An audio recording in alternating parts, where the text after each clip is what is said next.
नमस्कार। आप देख रहे हैं Arinjay Samanta weather and forecast. स्वागत है आपका एक बार फिर मेरे चैनल में। तो जो वेदर सिस्टम था वो अभी यानी कि जो तमिलनाडु में बना हुआ था बादलों की स्थिति में आप देख सकते हैं। अभी यानी कि पहले जो लग रहा था कि मैंने पहले वीडियोस में बताया होगा कि ये मतलब डायरेक्ट लैंडफॉल नहीं करेगा, ये जो है पूरा वीक हो जाएगा, साइक्लोनिक सर्कुलेशन के इसमें लैंडफॉल करेगा। पर अभी वैसी स्थितियां नजर नहीं आ रही है। अभी लग रहा है कि अगले 12 घंटे के दौरान ये जो उत्तरी जो तमिलनाडु तट है और जो दक्षिणी जो रायलसीमा का तट है, इस इलाके के आसपास कहीं भी ये लैंडफॉल करेगा। मैं ये आपको अलग से दिखाता हूँ। यहाँ पर ये किसी भी इलाके में ये लैंडफॉल करेगा ऐसा मोस्टली जो है ये एक मतलब लैंडफॉल करने के समय हो सकता है कि वेलमार्क लो प्रेशर है, लैंडफॉल करते ही एक लो प्रेशर एरिया बन जाएगा। अभी डिप्रेशन बना हुआ था, अभी ये काफी यानी कि पहले से जो है कमजोर होना शुरू हो चुका है। कमजोर होने के जो है पीरियड में ये है। और तमिलनाडु और रायलसीमा के इलाके में आप देख सकते हैं कि बादल काफी अच्छे छाए हुए हैं और वर्षा की गतिविधियां लगातार दिख रही है। तो यहाँ पर तो ये सिस्टम है वेलमार्क लो प्रेशर, और एक तरफ भी केरला के तरफ जा रही है, दक्षिणार्थी कर्नाटक होकर तो वेदर एक्टिविटी दे रही है लगातार। ये जो सिस्टम है अरब सागर से हवाएं से घूम घूम रही है, हवाएं ऐसे जो सिस्टम लगातार वेदर एक्टिविटी इस दक्षिण जो प्रायद्वीपीय भारत है यहाँ पर दे रही है। और इस सिस्टम के चलते जो इसके जो आउटर पेरिफेरल जो क्लाउड्स हैं वो मध्य महाराष्ट्र यहाँ तक के जो यहाँ तक की जो मध्य महाराष्ट्र मराठवाड़ा के इलाके तक, उधर से दक्षिणी इलाके और छत्तीसगढ़ के भी मध्य दक्षिणी इलाकों तक बादल छाए हुए हैं। कल जो बादल पश्चिम बंगाल बिहार झारखंड तक छाए हुए थे वो अभी हटे हैं। उड़ीसा के उत्तरी इलाकों से भी बादल छटे हैं, छत्तीसगढ़ के भी उत्तरी इलाके तक जो पहुंचे थे दक्षिणी मध्य प्रदेश, वहां से भी बादलों में कमी आई है। हल्का फुल्का मॉइस्चर अगर आप गौर करके देखें एकदम कॉन्सेंट्रेटेड व्यू में तो काफी हल्का आपको हो सकता है कि एक मॉइस्चर अभी इन इलाकों में दिखे। ये भी हट जाएगा धीरे धीरे। अभी सिस्टम आगे निकलेगा, फिर उत्तरी हवाओं का प्रभाव बढ़ेगा। और उत्तरी हवाएं आपको पता है कि काफी ज्यादा ड्राई होती है, तो जो भी लोकलाइज्ड जो मॉइस्चर है इसको ये हवाएं हटा देंगी। और उत्तर भारत में तो मुख्यतः मौसम शुष्क है, और पहाड़ों में कुछ हल्का मॉइस्चर देखा जा सकता है। और पश्चिमी विक्षोभ धीरे धीरे आ रहा है, अभी उसमें थोड़ा समय लगेगा। तो अभी फिलहाल मौसम शुष्क और साफ बना हुआ है। हालांकि बंगाल की खाड़ी में यहाँ पर आप देखिए, यहाँ और एक वेदर सिस्टम अभी बनेगा। ये अभी तो थाईलैंड वगैरह के उस तरफ है। तो धीरे धीरे अभी ये आगे आएगा। पर ये वाला जो नेक्स्ट वेदर सिस्टम है वो यानी कि जो भी इंटेंसिटी हो वो लग रहा है कि अंडमान निकोबार को प्रभावित करने के पश्चात क्या होगा कि या तो ये ऐसे यानी कि उत्तर में बढ़ेगा और ये या तो म्यांमार की तरफ जाएगा, या फिर हो सकता है कि सिस्टम ऐसे यानी कि जो है पूर्व उत्तर पूर्व में जाने की कोशिश करे, ऐसे पूर्व की तरफ आंध्र प्रदेश उड़ीसा के तरफ, दक्षिण उड़ीसा आंध्र प्रदेश की तरफ। पर जाते जाते ऐसा लग रहा है क्या होगा कि तब विंडशीयर इफेक्ट और जो दूसरे वायुमंडलीय स्थिति अनुकूल ना होने के चलते उत्तरी हवाएं भी तेज होंगी। इनकी इन सब स्थितियों के चलते सिस्टम जो है समुद्र में ही लगभग इस एरिया के आसपास डिफ्यूज करेगा। फिलहाल ये स्थितियां सब नजर आ रही है, आगे में जो भी होगा मैं आपको बताता रहूंगा। तो ये जो नया सिस्टम इसके चलते बादल है, पर अभी फिलहाल भारत में इन इस सिस्टम का कोई जो प्रभाव है वो नहीं है। ये वाला सिस्टम भारत में अपना सबसे ज्यादा प्रभाव दिखा रहा है। तो ये बादलों की स्थिति की बात हुई। तो शुरुआत तो मैं इस वीडियो का दक्षिण भारत से ही करता हूँ, क्योंकि अभी सबसे ज्यादा वेदर एक्टिविटी दक्षिण भारत से, दक्षिण के बाद मध्य भारत की बात करेंगे, क्योंकि यहाँ पर भी कुछ एक इलाकों तक ये सिस्टम अपना जो है इनडायरेक्ट डायरेक्ट प्रभाव, डायरेक्ट नहीं मोस्ट ऑफली इनडायरेक्ट प्रभाव दिखा रहा है। तो ये वाला जो अभी सिस्टम है, हवाओं की स्थिति अगर मैं दिखाऊं, अभी तो बारिश की मैंने तो अब देखिए हवाएं उतनी ज्यादा तेज नहीं है। ये सिस्टम जो है ज्यादा से ज्यादा बारिश ही देगा, हवाएं उतनी ज्यादा तेज नहीं चलेंगी। हाँ, हो सकता है कि गस्टिंग में कुछ कोस्टल इलाकों में जो है 40 या 50 किलोमीटर प्रति घंटे की रफ्तार से भी हवाएं चल जाए, इसके ऊपर नहीं होगी। और बारिश की गतिविधियां भी जो है ये जो पुडुचेरी और इसके ऊपर ही सबसे ज्यादा बारिश की गतिविधियां रहेंगी। इसके नीचे उतना बारिश की गतिविधियां नहीं रहेगी, क्योंकि जो ट्रफ भी है वो भी इस तरफ एक्सटेंड कर रहा है, दक्षिणार्थी कर्नाटक और केरला तटीय कर्नाटक की तरफ। तो दक्षिणी तमिलनाडु पुडुचेरी के नीचे थंजावुर वगैरह में यहाँ पर लाइट रेन होगी, हो सकता है एक आध मॉडरेट स्पेल्स आ जाए। और पुडुचेरी के ऊपर स्पेशली जो चेन्नई हो गया और रायलसीमा में नेल्लोर हो गया यानी कि विजयवाड़ा और इसके नीचे मध्यम से भारी बारिश की गतिविधियां होने की संभावना बनी हुई है। और दूसरे इलाके जो विशाखापट्टनम हो गया, काकीनाडा हो गया, लगातार नमी वाली हवाएं बंगाल की खाड़ी की तरफ से ऐसे आ रही है सिस्टम को, ये इस प्रकार। तो ये लगातार नमी वाली हवाएं यहाँ पर पहुंच रही है इन इलाकों में ऐसे होकर के। तो वर्षा की गतिविधियां, हल्की वर्षा देखने को मिल सकती है इस इलाके में भी, कहीं कहीं पर मध्यम स्पेल्स भी आ सकते हैं। और ये सिस्टम जैसे अभी आगे धीरे धीरे बढ़ेगा तो अभी वर्षा की गतिविधियां जो है तेलंगाना और कर्नाटका के और इलाकों में, दक्षिणांतरी कर्नाटका में शुरू हो चुकी है और भी थोड़ी वृद्धि हो सकती है। कर्नाटका के दूसरे जो उत्तरी इलाकों तक वर्षा की गतिविधियां बढ़ने की संभावना है। और तेलंगाना में क्या होगा कि बंगाल की खाड़ी की तरफ से अभी नमी वाली हवाएं इस प्रकार एंटर कर रही है, पर जो तेलंगाना के उत्तरी इलाके हैं यहाँ पर विदर्भ और छत्तीसगढ़ के तरफ से उत्तर पूर्वी दिशा से जो है शुष्क हवाएं भी पहुंच रही है, जो नॉर्मल यानी कि जो शुष्क हवाएं इस प्रकार होती है। तो इन दोनों का मिक्सचर तेलंगाना के ऊपर देखने को, दक्षिणी तेलंगाना में तो नमी वाली हवाएं ही होंगी, हैदराबाद इसके नीचे। पर जैसे हैदराबाद और उसके ऊपर चलेंगे तो यहाँ ये वाला जो एरिया होगा, इस वाले लाइन के ऊपर तेलंगाना और उत्तरांचली कर्नाटक के दोनों हवाओं का थोड़ा मिक्सचर टाइप रह सकता है। तो यहाँ पर यानी कि इसलिए हैदराबाद और हो सकता है वारंगल तक के बादल बन जाए और हल्की हल्की बारिश हो जाए, पर रामागुंडम और हो गया यहाँ पर और इसके ऊपर बारिश की गतिविधियां होने की चांसेस काफी ज्यादा कम है। हाँ, केवल कुछ बादल बादल आ सकते हैं, बूंदाबांदी या काफी ज्यादा लाइट रेन होने से होगी। तो ये यहाँ पर, और जो उत्तरांतरी कर्नाटका हो गया, यहाँ पर भी हल्की बारिश हो सकती है या मध्यम बारिश 23-24 तारीख के दौरान। पर 24 तारीख को हवाएं थोड़ी बदलेंगी।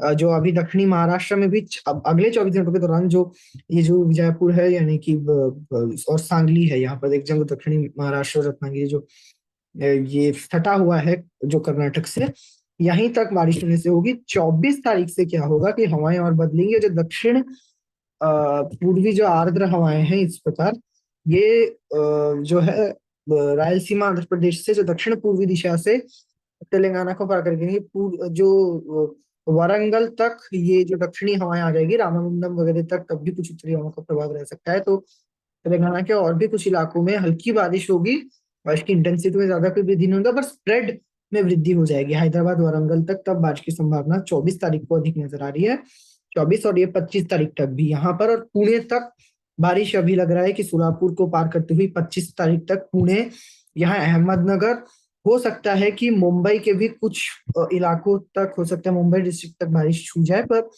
इसकी संभावना काफी ज्यादा कम है। पुणे और जो है यहाँ तक ही बारिश के जाने की संभावना, पुणे उस केस में यहाँ पर अहमदनगर के दक्षिणी इलाकों तक बारिश जाएगी, इसके ऊपर बारिश की संभावना होने की संभावना कम है। विदर्भ में होगी, अभी मैं वो मध्य भारत के साथ बात करूंगा तो ये रहेगा। और केरला और तटीय कर्नाटका में बारिश की गतिविधियां अभी जो है कल से बढ़ेंगी, 23 तारीख से हल्की से मध्यम बारिश यहाँ पर शुरू हो जाएगी, जो कि 25-26 तारीख तक जारी रहेगी। फिर 27 तारीख से ये महाराष्ट्र में बारिश कम होगी, बट केरला और तटीय कर्नाटका में कुछ ना कुछ वेदर एक्टिविटी तब भी जारी रहेगी, पर भारी बारिश नहीं होगी अभी।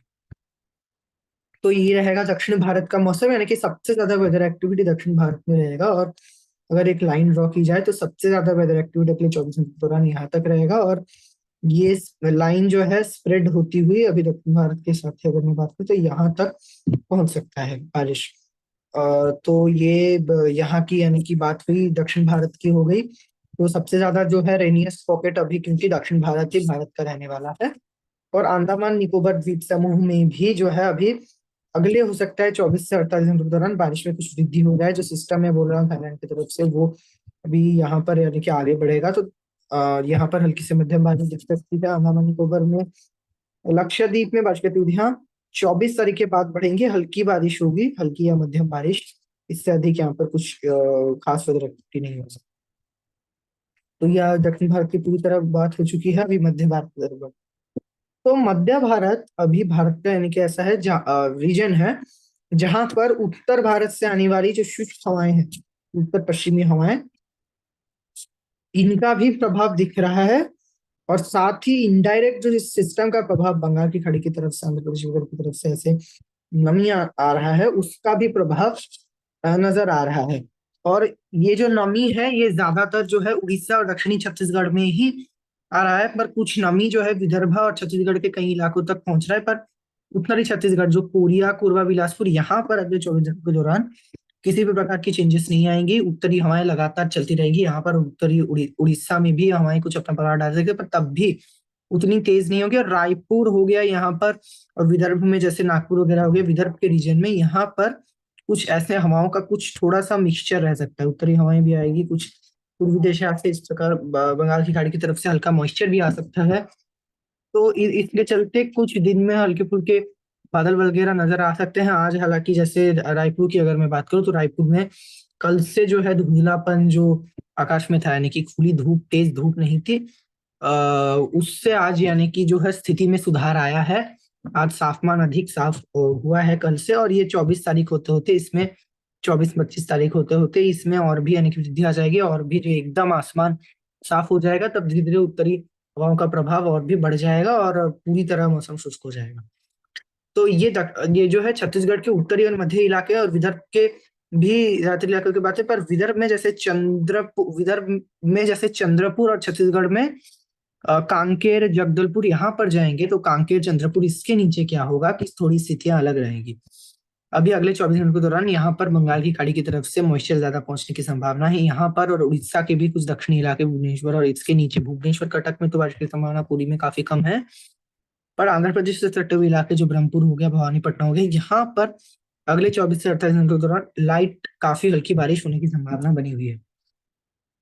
हल्की बारिश होगी, कोई यानी कि अधिक वेदर एक्टिविटी नहीं होगी, और इसकी भी चांस है, पर उतनी ज्यादा चांसेस भी नहीं है, पर हो सकती है वेदर एक्टिविटी, इनकार नहीं कर सकते हम, क्योंकि मॉइस्चर नजर आ रहा है, अधिक मॉइस्चर रहेगा, और कुछ हवाएं भी ऊपर उठ सकती है, और तो इसके चलते गतिविधियां होगी। पर ट्रफ क्योंकि दक्षिण भारत की तरफ जा रही है, तो जैसे दक्षिणांतरी कर्नाटक, केरला में ही अधिक बारिश होगी। यहाँ पर कोई ट्रफ वगैरह नहीं आ रही है, कोई सिस्टम नहीं है, तो इसलिए इस सिस्टम का केवल इनडायरेक्ट असर ही दिखेगा, और इसलिए काफी हल्की बारिश होगी, और ये 27 तारीख के बाद इसमें कमी आ जाएगी। तो ये यहाँ की बात हुई मध्य भारत के इन राज्यों की। और दूसरे क्षेत्रों की बात करो, तो मध्य प्रदेश में अभी पूरी तरह मौसम शुष्क रहेगा। मध्य प्रदेश में डायरेक्ट उत्तरी दिशा से आने वाली शुष्क हवाओं का असर इस प्रकार रहेगा, आसमान साफ रहेगा, अभी धूप निकलती रहेंगी, पर दिन में भी जो है, जो एकदम जो गर्मी थी उसमें अभी वो समाप्त हो चुकी है। और अभी ये जो वेस्टर्न डिस्टरबेंस आगे निकल चुका है, अगला वेस्टर्न डिस्टरबेंस आने में अभी समय है थोड़ा। तो इस गैप में क्या होता है कि वेस्टर्न डिस्टरबेंस आने से हवाएं बदल जाती है, आपको पता है, ऐसे हवाएं हो जाती है, ये घूम जाती है हवाएं ऐसे। पर अभी क्योंकि कोई वेस्टर्न डिस्टरबेंस ना होने के चलते उत्तरी हवाएं लगातार चलती रहेंगी, तो तापमानों में कोई भी वृद्धि वगैरह कुछ नहीं होगा। तापमान या तो कांस्टेंट रहेंगे, जिस प्रकार ठंडी हो सकती है, या ज्यादातर इलाकों में ही तापमान में कुछ ना कुछ गिरावट होगी। स्टीप फॉल नहीं होने से भी कुछ ना कुछ तापमान गिरते रहेंगे। पूरे मध्य प्रदेश में ही सर्दी तो रहेगी थी, और वो रहेगी भी, और भी कुछ इलाकों में 1 से 2 या 3 डिग्री अगले 24 से 48 घंटों के दौरान तापमान गिरने की संभावना है। रात में सर्दी कड़ाके की पड़ेगी, दिन में हल्का वार्मथ हो सकता है। तो और ये यहाँ की बात है। गुजरात में भी जो है दिन में हल्की गर्मी रह सकती है।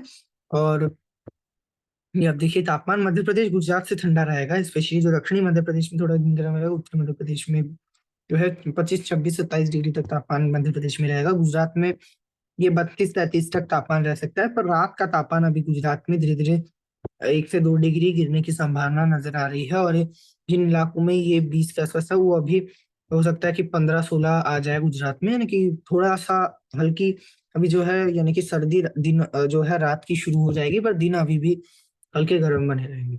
तो यहाँ की बात हो गई।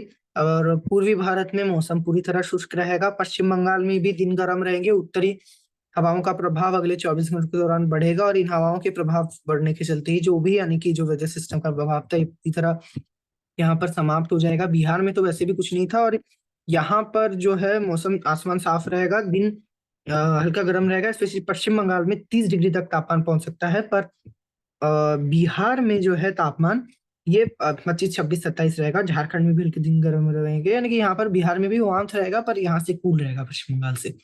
उत्तर पूर्वी राज्यों में भी ऐसा ही रहेगा, मौसम शुष्क तो रहेगा। पर यहाँ पर क्या है कि एक चक्रवातों का क्षेत्र उतने हाई लेवल में नहीं है, उतना साफ नहीं है, पर एक यहाँ पर बना हुआ है, यहाँ पर और इससे सटे बांग्लादेश के ऊपर, यानी कि इसी क्षेत्र में ये बना हुआ है। और हवाएं ये ऐसे खींच रहे हैं, यानी कि जो उत्तरी हवाएं वो बंगाल की खाड़ी की तरफ ही ज्यादा जा रही है, तो कोई अधिक मॉइस्चर यहाँ पहुंच नहीं रहा है। और उतना ज्यादा भी प्रेशर लो नहीं है कि हवाएं उतना ज्यादा ऊपर उठे। तो इसलिए यहाँ पर केवल कुछ बादल बादल छा सकते हैं, कोई खास वेदर एक्टिविटी नहीं होगी। और कुछ बादल बादल छाएंगे, और जो पिछले पश्चिमी विक्षोभ के कुछ एक अवशेष हो सकता है कि अरुणाचल के उत्तरी इलाके और में हो, या फिर ये जो है चक्रवाती क्षेत्र कुछ उसमें सपोर्ट कर दे। तो अरुणाचल के कुछ, केवल ये जो कुछ उत्तरी इलाके हैं यहाँ पर बादल छाने और काफी हल्की फुल्की बूंदाबांदी या बर्फबारी होने की संभावना हो सकती है। इससे अधिक यहाँ पर उत्तर पूर्वी राज्य शुष्क रहेंगे। तो ये यहाँ की बात है। और तापमानों की अगर बात की जाए तो मध्य भारत में भी पूर्वी भारत जैसा ही, लगभग जैसे छत्तीसगढ़ में तापमान वैसा ही रहेगा। ये अगर मैं दिखा दूं आपको तो यहाँ पर भी 28, 29, 30 डिग्री तक तापमान रह सकता है छत्तीसगढ़ और विदर्भ के इलाके में। और अभी अगले 10 दिनों में तापमानों में जो मैक्सिमम टेम्परेचर में उससे में अधिक कोई फेरबदल नहीं होगा। उत्तर भारत में फेरबदल थोड़ा हो सकता है, उसके बारे में अभी आ रहा हूँ। तो उत्तर भारत की अभी बात करता हूँ। उत्तर भारत में पहाड़ों में अभी मौसम शुष्क रहेगा, केवल कुछ हल्के फुल्के बादल वेस्टर्ली जा रहे हैं तो इसके चलते छा सकते हैं। पूरा जो राजस्थान हो गया, ये पंजाब, हरियाणा, उत्तर प्रदेश, दिल्ली, सारे इलाकों में मौसम शुष्क रहेगा। एक विपरीत चक्रवाती हवाओं का क्षेत्र भी सपोर्ट कर सकता है राजस्थान में बनकर।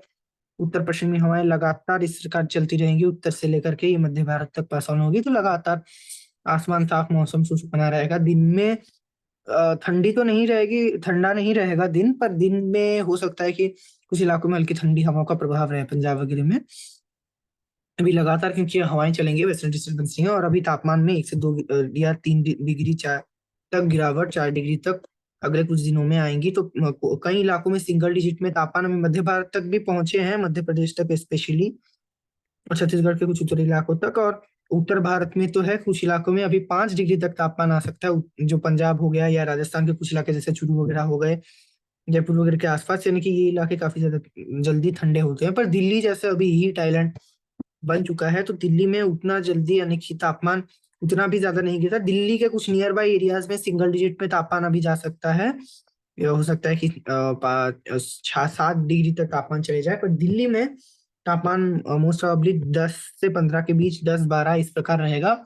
हो सकता है कि दिल्ली रिकॉर्ड कर जाए 9 डिग्री तक भी, पर 10-9 के नीचे जाने की संभावना फिलहाल नहीं है, आगे आने वाले दिनों में होगी। और उत्तर प्रदेश में, नहीं कि मौसम शुष्क और साफ पूरे इलाके में बना रहेगा। पूर्वी उत्तर प्रदेश में भी जो है, अयोध्या हो गया, लखनऊ हो गया, सारे इलाकों में भी ठंड और भी बढ़ जाएंगी। हवाएं लगातार चल रही है उत्तरी दिशा से। रात का तापमान यहाँ पे 10 से 15 डिग्री बना रहेगा। और ये जो है 10 डिग्री के आसपास ही तापमान जो है वो ज्यादातर जो है सिचुएशन, जो संभावना है वो 10 डिग्री के आसपास ही बना रहने की संभावना बनी हुई है। हालांकि यहाँ पर सिंगल डिजिट ज्यादातर इलाकों में नहीं जाएगा, पर 10 डिग्री तक तापमान पहुंच सकता है। और राजस्थान भी काफी ठंडा रहेगा। पश्चिमी राजस्थान में भी अभी 10 से 15 डिग्री का तापमान इसके बीच रह सकता है। मोस्ट प्रोबेबली 14-15 रहेगा। पूर्वी राजस्थान ज्यादा ठंडा रहेगा। तो यहाँ की बताओ, दिन के तापमान अभी तो उतने नहीं गिरे हैं।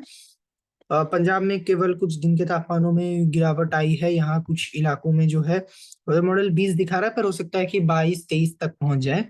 और 1 तारीख होते होते आप देखिए, पंजाब में तो उतना नहीं गिरेगा, पर दिल्ली में दिन के तापमान गिर सकते हैं। जो 22, अभी आप देखिए दिल्ली में फिलहाल 25-27 डिग्री तक दिन के तापमान बने हुए हैं। 1 दिसंबर को अगर मैं दिखाऊं तो 21 डिग्री तक, 21-22 तक दिन के तापमान पहुंच जाएंगे यहाँ पर। और राजस्थान में भी जो है दिन काफी ठंडा हो जाएगा, पश्चिमी राजस्थान तक दिन ठंडा होने लग जाएगा।